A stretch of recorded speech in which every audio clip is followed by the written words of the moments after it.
Assalamualaikum warahmatullahi wabarakatuh. Kali ini saya akan praktikum tentang menguji dan mengukur emisi. Elemen kompetensi kali ini adalah memelihara, servis, dan memperbaiki sistem kontrol emisi dan komponen-komponennya. Materi ini nanti akan disampaikan oleh Juni Eko Kuncoro SPD. Kemudian capaian unjuk kerja. Setelah menyelesaikan tugas memelihara dan memperbaiki sistem kontrol emisi dan komponennya, peserta mampu yang pertama mempersiapkan peralatan dan pengaman, kemudian mengakses informasi serta membaca spesifikasi buku manual, kemudian memeriksa gradual kanister, kemudian yang keempat memeriksa oksigen sensor, dan yang berikutnya adalah melaksanakan pengujian emisi gas buang. Perintahnya adalah menguji emisi gas buang pada unit kendaraan praktik.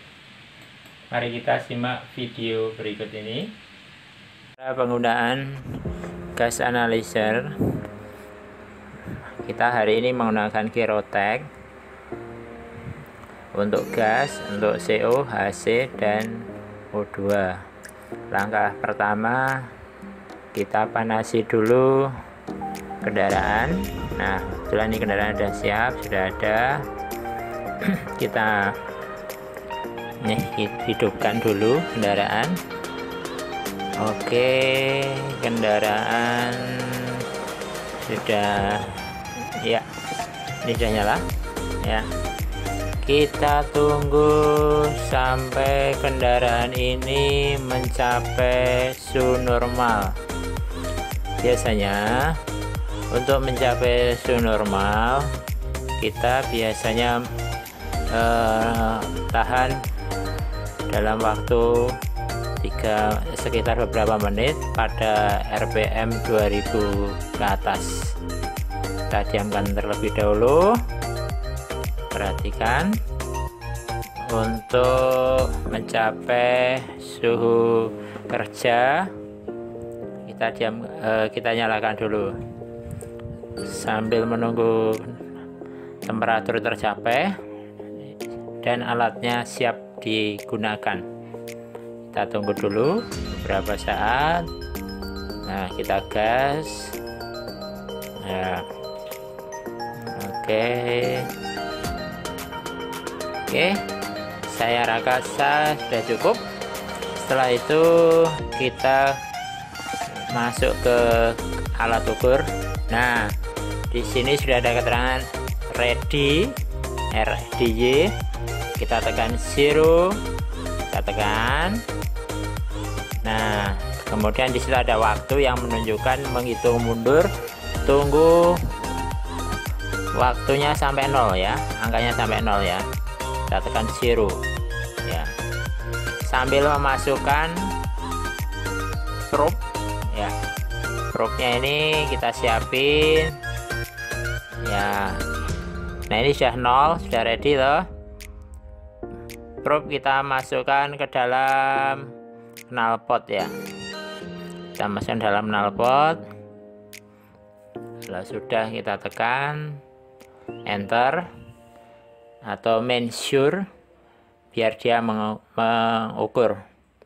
Kita tunggu sampai angkanya berubah atau stabil. Karena selangnya panjang, maka gas itu sampai menuju alat ini ya, memakan waktu beberapa saat. Nah, ini masih turun. Kita tunggu dulu. Nah, ini hampir stabil. Masih turun juga, perubahannya sudah tidak begitu banyak. Kita tunggu dulu ya, kita tunggu terlebih dulu. Nah, kita anggap stabil di dalam pengukuran ini. Kita tekan hijau atau hold.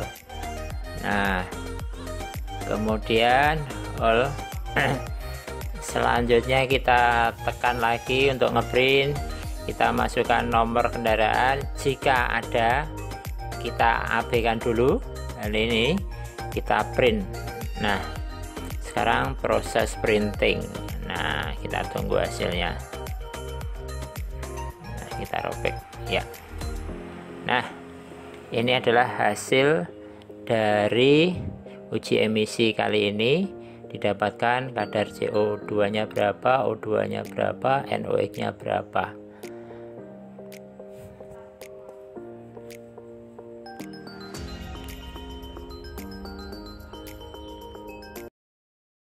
Kemudian hasil dari praktikum yang telah kita laksanakan untuk kondisi yang pertama, di mana kondisi yang pertama ini di keterangannya adalah pengukuran pada suhu mesin normal.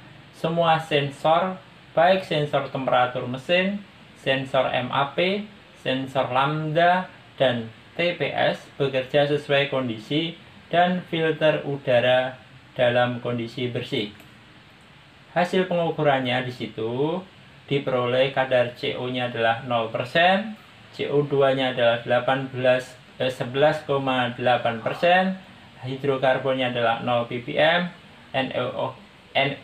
NOx-nya adalah 0 ppm, kemudian oksigennya O2-nya adalah 0,8%. Kemudian pada hasil praktikum kondisi yang kedua, di mana pada kondisi yang kedua ini pengukuran pada suhu mesin normal dan soket sensor temperatur mesin terlepas dan filter udara dalam kondisi bersih. Hasil pengukurannya adalah sebagai berikut. Nah, di situ kita peroleh kadar CO-nya adalah 0,22%, kemudian CO2-nya adalah 13,7%, kemudian hidrokarbonnya 125 ppm, kemudian NOx-nya adalah 0 ppm juga, kemudian oksigennya adalah juga 0,22%. Untuk hasil praktikum pada kondisi yang ketiga. Pada kondisi yang ketiga ini pengukuran pada suhu mesin normal dan soket sensor lambda terlepas dari filter udara dalam kondisi bersih. Ya. Hasilnya kadar CO-nya adalah 3,20%. Kemudian karbon dioksidanya 12%, hidrokarbonnya 210 ppm. Kemudian NOx-nya adalah 0 ppm, oksigennya adalah 0,32%. Sekarang pada kondisi yang keempat. Kondisi keempat ini pengukuran dengan kondisi kipas pendingin radiator tidak berfungsi. Soket terminal motor dilepas, dan semua sensor terpasang dengan baik. MIL tidak menyala ya. Kemudian hasilnya adalah sebagai berikut. Karbon monoksidanya 0,35%, karbon dioksidanya 13,7%, hidrokarbonnya 229 ppm, kemudian NOx-nya 0%, 0 ppm, kemudian oksigennya 0,73%. Kemudian pada kondisi yang kelima, pada pengukuran pada suhu mesin normal, semua sensor, baik itu sensor temperatur mesin, sensor MAP, sensor lambda, dan TPS bekerja sesuai dengan kondisi dan filter udara dalam kondisi kotor, penuh debu dan kotoran. Hasilnya seperti berikut. Karbon monoksidanya 3,55%, CO2-nya atau karbon dioksidanya 11,4%, kemudian hidrokarbonnya 300 ppm, kemudian NOx-nya diperoleh 0 ppm, serta oksigennya ada 1,21%. Kemudian hasil pengukuran keseluruhannya kurang lebih seperti ini tadi. Kita simpulkan kurang lebih. Dari situ bisa kita analisis. Ya, kita buat analisis. NOx yang diperoleh dari setiap pengukuran dalam berbagai kondisi selalu menunjukkan angka 0 ppm. Hal ini membuktikan bahwa fungsi dari catalytic converter bekerja dengan baik. Jika NOx berada di atas angka 0 ppm, dapat dimungkinkan catalytic converter sudah tidak berfungsi dengan semestinya. Entah itu sudah harus minta diganti, ataupun bocor, ataupun tersebut dan sebagainya. Kemudian yang kedua, tingkat hidrokarbon dan karbon monoksida akan menjadi tinggi bila mana water temperature sensor dilepas, kemudian oksigen sensor dilepas, serta extravan dilepas juga. Hal ini menunjukkan jika terjadi trouble atau masalah pada sensor tersebut atau extravan yang tidak bekerja sesuai dengan semestinya, ini dapat meningkatkan kadar hidrokarbon dan karbon monoksida yang terdeteksi dari gas analyzer. Ya. Sekian video praktek tentang menguji dan mengukur emisi ini. Jangan lupa subscribe di channel kami. Semoga bermanfaat. Selalu kunjungi channel kami. Sampai jumpa di video pembelajaran berikutnya. Assalamualaikum warahmatullahi wabarakatuh.